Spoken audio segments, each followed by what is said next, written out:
Roy Halladay, at 33 years young, had pitched a perfect game earlier this season, only once before in the history of baseball.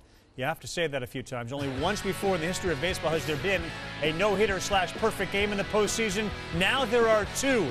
Roy Halladay dealing with the Cincinnati Reds in Game 1 of the Division Series in Philadelphia, and he was as advertised. The likely National League Cy Young winner was facing Edinson Volquez. He got through the top half. Maybe the key at bat of the game was Halladay's in the second inning when he delivered a hit. Yeah, and the play before this, an infield hit that the Cincinnati Reds couldn't get the final out, and then Halladay makes them pay. Aaron Boone, John Kruk, that's his 14th hit this season. He has worked hard on it. Then Shane Victorino loops one into center field. That'll play a couple of more runs, and Halladay's got some great support as he touches home. And because of that hit, he'll get a chance to breathe a little bit now, having run the bases, especially when Dusty Baker comes out and says, Edinson Volquez, you're out. You don't get through 2 innings. Well, a lot of people didn't give the Reds a chance in this series, and this just might prove why. They threw their best out there, and he lasts an inning and 2/3. Jason Worth makes a running catch there in right field. Halladay is now through 3 innings. Now we go to the 4th inning. Brandon Phillips. And Halladay's pitches were moving all over the place, guys. Yeah, and that's what Roy Halladay does. Every pitch, every quadrant, moving it all over the lot.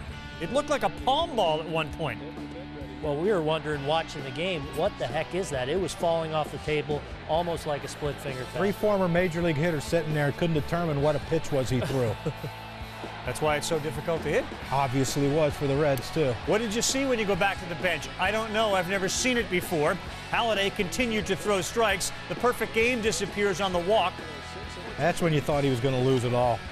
He seems to lose control. And Stubbs grounds out to end that inning with Bruce sliding in. So Halladay is through 5 innings to the 6th inning now in a 4-0 game.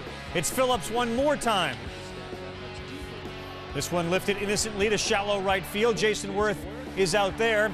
Halladay and the Phillies, boys, remember, finished September 24-7, and the Halladay-Oswalt-Hamels combination went 13-1 in September. And this was an at-bat here where Votto stepped out, called time. The Philly fan kind of woke up and got upset, and Halladay finished him off. Former Philly Scott Rowland is gone there on a nasty Halladay pitch. So Don Larson's perfect game in Game 5 of the World Series in 1956. Now you begin to think Halladay is going to become the second to do it. And there was that pitch that we kept seeing falling off the table that wasn't a breaking ball, but we didn't know what the heck it was. This is a Cincinnati Reds team that won the team triple crown this year. They led the league in batting average, in home runs, in RBIs, and in runs. And now he's 3 outs away from the no-hitter. As you see, the 8th had no hits, and it was Hernandez who you said if somebody's going to do it, he's going to do it. Yeah, and I thought he might, if he got a pitch out of the plate, he could drive it to right. Halladay left the cutter on the plate there for him. You saw Hernandez react like it was a pitch he could have handled. Another fly ball, and interesting, Wilson Valdez is at third. In the perfect game and this no-hitter, Placido Polanco, who is the regular third baseman, wasn't in either game. So Roy might ask for that his next outing. And a tough play here by Ruiz. The bat and the ball were kissing each other. Yeah, quietly a very good play by Chooch there as he had to deal with the bat and the spin. Made a nice barehanded play. Sorry, so the secret to the success, Polanco not playing third base, and of course the guy who was throwing, number 34, 33-year-old Roy Halladay, only the second no-hitter in postseason history. And what a start for the Philadelphia Phillies as they try to get to their 3rd consecutive World Series.